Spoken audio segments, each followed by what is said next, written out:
Il était une fois un jeune homme nommé Samuel, informaticien autodidacte, passionné par le code et les problèmes concrets du quotidien. Samuel avait observé une difficulté précise autour de lui. De nombreux petits commerçants perdaient des ventes faute d'un système simple pour gérer leurs commandes et leurs paiements.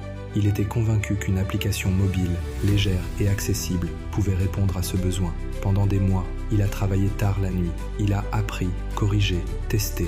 Il a investi ses économies dans le développement, persuadé que l'idée suffirait. Le jour du lancement, pourtant, rien ne s'est passé. Peu de téléchargements, presque aucun utilisateur actif. Les retours étaient durs. Application trop complexe, manque de clarté, problème de connexion. Samuel a vécu cela comme un échec personnel. Pas seulement un projet raté, mais une remise en question de sa valeur. Puis, après quelques semaines de recul, il a fait quelque chose de différent. Il a analysé l'échec, point par point.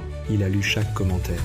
Il a observé où les utilisateurs quittaient l'application. Il a parlé directement aux commerçants. Il a compris une chose essentielle. Le problème n'était pas son niveau technique, mais sa compréhension réelle du besoin. Samuel n'a pas jeté le projet. Il l'a simplifié. Il a supprimé 40% des fonctionnalités. Il a reconstruit autour d'un seul usage clair.